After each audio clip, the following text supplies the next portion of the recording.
Saudara Zun Guang, Ya, kau tampak bersemangat. Apakah terjadi sesuatu yang baik dalam hidupmu? kau benar. Aku punya berita yang sangat menarik untuk semua orang. Kalau begitu, ayo dengarkan.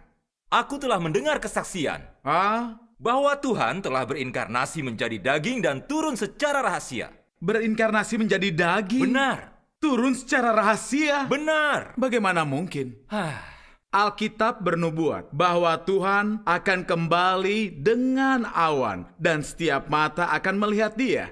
Kejadiannya, ada kilat dan guntur, awan bergulung, pasukan berbaris, mengguncang bumi dan langit. Suasana hati, ada kegembiraan, kesenangan tak terkira, kegirangan meluap, dan semangat tak terbendung. Perasaannya... Lihatlah betapa mabuknya kau. Oh ya. Kau hanya tahu sebagian, bukan keseluruhan ceritanya.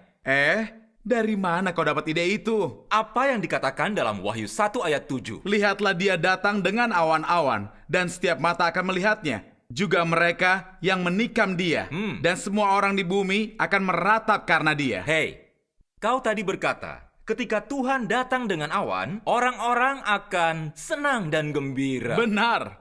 Jadi mengapa dikatakan di sini, semua orang di bumi akan meratap karena dia? Hah? Ya? Hah? Ya? Mengapa orang meratap ketika mereka melihat dia datang dengan awan? Jika kau ingin memahami itu, kita harus melihat nubuat lain tentang kedatangan Tuhan. Nubuat lain? Ada banyak lagi nubuat dalam Alkitab tentang kedatangan Tuhan. Oh? Datang dengan awan bukanlah satu-satunya cara Tuhan akan kembali. Jadi maksudmu, Tuhan akan datang dengan cara lain? Hei, benar. Apa yang dikatakan dalam Wahyu 16 ayat 15? Lihatlah, aku datang bagaikan pencuri. Bagaimana dengan Matius 25 ayat 6? Dan di saat tengah malam ada suara seruan terdengar. Lihatlah, mempelai laki-laki itu datang, keluarlah dan jumpai dia. Dan dalam Wahyu 3 ayat 20? Lihatlah, aku berdiri di pintu dan mengetuk. Kalau ada orang yang mendengar suaraku dan membuka pintu itu, aku akan datang masuk kepadanya dan bersantap dengannya, dia bersamaku. Dan bagaimana dengan Lukas 17? Tunggu. Kau mau mengadakan pertemuan belajar Alkitab? Aku bicara tentang cara-cara Tuhan akan kembali. Apa bagian-bagian Alkitab itu membuktikan Tuhan akan datang dengan cara lain? Kau tak bisa tahu. Iya. Dan di saat tengah malam ada suara seruan terdengar. Iya. Lihatlah, aku berdiri di pintu dan mengetuk. Iya. Aku datang bagaikan pencuri. Iya. Kau tak mengerti apapun dari ini? Aku mengerti. Kau mengerti? Aku mengerti bahwa aku sangat bingung. Sebaiknya kau jelaskan. Jika satu-satunya cara Tuhan kembali adalah datang dengan awan, lalu bagaimana nubuat tentang aku datang bagaikan pencuri akan digenapi? Kau benar. Jika dia datang dengan awan dan semua mata melihat dia, apa orang perlu berteriak, mempelai laki-laki itu datang, keluarlah dan jumpai dia? Atau akankah Tuhan perlu berdiri di pintu dan mengetuk? Sepertinya itu bukan satu-satunya cara dia akan datang. Iya. Kalau begitu, jelaskan terus. Menurut nubuat Tuhan, dia turun secara rahasia, lalu menampakkan diri secara terbuka. Dan di saat tengah malam ada suara seruan terdengar, berdiri di pintu dan mengetuk, dan bagaikan pencuri, merujuk pada kedatangan Tuhan secara rahasia. Lihatlah, dia datang dengan awan-awan, merujuk pada penampakan terbuka Tuhan. Beginilah cara nubuat-nubuat Tuhan akan digenapi. Oh, jadi Tuhan kembali secara rahasia lalu menampakkan diri secara terbuka? Iya. Lalu, mengapa dia datang secara rahasia? Datang secara rahasia merujuk pada Tuhan menjadi daging dan datang ke bumi sebagai anak manusia. Menjadi daging? Anak manusia? Apa itu memiliki dasar dalam nubuat? Tentu itu memiliki dasar dalam nubuat. Beberapa kali Tuhan Yesus bernubuat bahwa kedatangannya akan sebagai anak manusia, tampak sebagai anak manusia, dan datang sebagai anak manusia. Sebagai contoh, dalam Lukas 17 ayat 24-25, apa yang dikatakannya? Karena sama seperti kilat yang menerangi satu bagian di bawah langit, bersinar sampai ke bagian lain di bawah langit, demikian juga anak manusia saat hari kedatangannya tiba. Tetapi pertama-tama dia harus mengalami berbagai penderitaan dan ditolak oleh generasi ini. Itu sungguh memiliki dasar dalam nubuat. Ya. Iya. Lalu anak manusia merujuk pada apa? Anak manusia berarti orang yang lahir dari manusia dan dengan kemanusiaan yang normal. Jika itu roh, makhluk spiritual, kita tidak bisa menyebutnya anak manusia. Iya, itu benar. Karena itulah nubuat Tuhan tentang tampak sebagai anak manusia dan datang sebagai anak manusia merujuk pada kedatangan Tuhan sebagai daging yang berinkarnasi. Jika Tuhan tidak berinkarnasi, dia tidak bisa disebut anak manusia. Sama seperti Tuhan Yahweh sebagai roh, tidak bisa disebut anak manusia. Oh, jadi datang sebagai anak manusia merujuk pada Tuhan sebagai daging yang berinkarnasi. Benar. Ini misteri besar. Tetapi juga, Tuhan Yesus bernubuat. Tetapi pertama-tama dia harus mengalami berbagai penderitaan dan ditolak oleh generasi ini. Itu bahkan tambahan bukti bahwa Tuhan akan kembali sebagai daging yang berinkarnasi. Jika satu-satunya cara Tuhan kembali adalah dengan awan, bagaimana nubuat itu digenapi? Benar. Jika Tuhan hanya kembali dengan awan, siapa yang berani menentang atau menolak dia? Bagus, kini dia mengerti. Aku mengerti. Hah?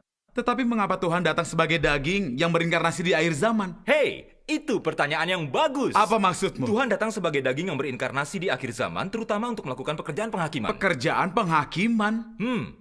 Tuhan yang Maha Kuasa berfirman, ketika Tuhan menjadi daging kali ini, pekerjaannya untuk mengungkapkan wataknya, terutama melalui hajaran dan penghakiman. Dengan landasan ini, ia membawa lebih banyak kebenaran kepada manusia, menunjukkan lebih banyak cara praktis, sehingga dapat mencapai tujuannya untuk menaklukkan dan menyelamatkan manusia dari wataknya yang rusak. Inilah landasan di balik pekerjaan Tuhan pada zaman kerajaan. Jadi Tuhan datang sebagai daging yang berinkarnasi untuk mengungkap kebenaran dan melakukan pekerjaan penghakiman. Ya, dan itu memenuhi nubuat Tuhan Yesus. Oh, nubuat yang mana? Karena Bapa tidak menghakimi siapapun, tetapi telah menyerahkan seluruh penghakiman itu kepada Anak. Dia yang menolak aku dan tidak menerima firmanku, sudah ada yang menghakiminya. Firman yang aku nyatakan, itulah yang akan menghakiminya di akhir zaman. Tuhan datang sebagai daging yang berinkarnasi di akhir zaman untuk mengungkap kebenaran, nubuat yang muncul di bagian awal Alkitab. Benar. Hei, mengapa Tuhan tidak melakukan pekerjaan penghakiman sebagai roh? Pikirkan ini. Jika Tuhan menyatakan kebenaran dan melakukan pekerjaan penghakiman sebagai roh, apakah mudah bagi orang untuk memahami dan menerima? Hei, itu mengingatkanku. Dalam Alkitab dikatakan, seluruh bangsa itu menyaksikan guru, kilat, suara sangkakala, dan gunung berasap. Maka bangsa itu gemetar dan berdiri jauh. Mereka berkata kepada Musa, kau bicara, kami akan mendengarkan. Ya. Janganlah Tuhan bicara, nanti kami mati. Apa yang dikatakan bagian dalam Alkitab ini kepada kita? Jika Tuhan bicara bergemuruh di langit, orang tidak akan mengerti atau berani mendekatinya. Menurutmu itu benar? Kedengarannya benar. Tuhan Yahweh berkata kepada Musa, kamu tidak dapat melihat wajahku, karena tidak ada seorang pun yang dapat melihat aku dan hidup. Karena itulah, Tuhan harus datang sebagai daging yang berinkarnasi untuk melakukan pekerjaan penghakiman. Tuhan yang Maha Kuasa berfirman, jika ia mencoba menyelamatkan manusia secara langsung melalui sarana roh, manusia tidak akan mampu menerima keselamatannya. Dan jika bukan karena Tuhan mengenakan bentuk luar manusia ciptaan, manusia tidak akan mampu menerima keselamatan ini. Karena manusia sama sekali tidak dapat mendekatinya. Sama seperti tak seorang pun mampu mendekati awan Yahweh. Hanya dengan menjadi seorang manusia ciptaan, yakni memasukkan firman-Nya ke dalam daging, ia akan menjadi manusia. Dapat secara pribadi mengerjakan firman-Nya dalam diri semua orang yang mengikutinya. Hanya dengan demikian manusia dapat mendengar sendiri firman-Nya, melihat firman-Nya, menerima firman-Nya. Dan kemudian melalui hal ini sepenuhnya diselamatkan. Sekarang, aku mengerti. Tuhan datang sebagai daging yang berinkarnasi karena pekerjaan rencana pengelolaannya, dan manusia yang rusak membutuhkan itu. Ya.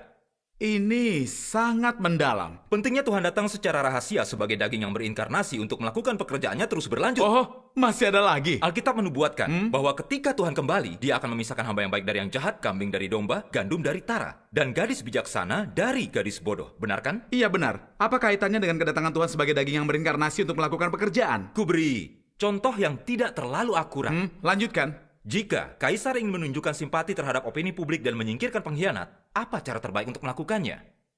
Tentunya menyelidiki dengan berpakaian biasa. Ya, benar. Jika kaisar naik kereta kudanya, Benar. dikelilingi pengawal kerajaan dalam segala kemegahannya, para pejabat akan menjatuhkan diri menyambutnya. Tidak ada yang berani menyelinap. Benar. Dengan begitu mustahil untuk membedakan siapa yang setia dan siapa yang pengkhianat. Ya, benar. Tuhan datang sebagai daging yang berinkarnasi untuk bekerja aku mengerti. Hah? Maksudmu, inkarnasi Tuhan lebih kondusif untuk mengungkap orang-orang. Benar. Jika Tuhan datang langsung dengan awan dan menunjuk menyebut satu orang hamba jahat, dan orang lainnya kambing, atau menunjukmu dan berkata kau adalah gadis yang bodoh, apa kau akan yakin?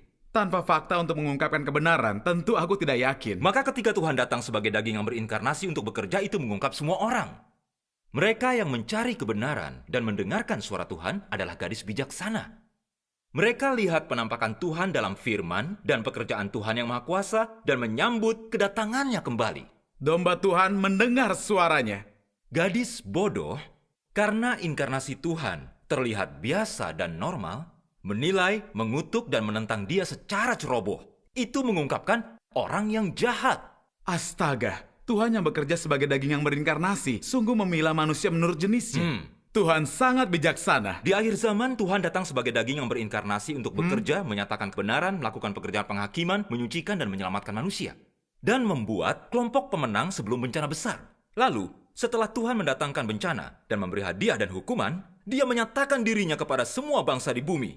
Jadi itulah langkah-langkah pekerjaan Tuhan. Mereka yang menerima pekerjaan Tuhan yang Maha Kuasa di akhir zaman, yang mengalami ajaran dalam firman Tuhan dan disucikan, akan dibawa masuk kerajaan Tuhan dan menikmati janji dan berkat Tuhan. Tampaknya, kunci menyambut kedatangan Tuhan adalah mendengar suara Tuhan dan menerima pekerjaan Tuhan yang berinkarnasi secara rahasia di akhir zaman. Ya, benar. Tuhan yang Maha Kuasa berfirman, mungkin banyak orang tidak peduli dengan apa yang aku katakan. Tetapi aku tetap ingin memberitahu setiap orang yang disebut orang suci yang mengikuti Yesus bahwa ketika engkau sekalian melihat Yesus turun dari surga di atas awan putih dengan mata engkau sekalian sendiri, itu akan menjadi penampakan publik sang matahari kebenaran.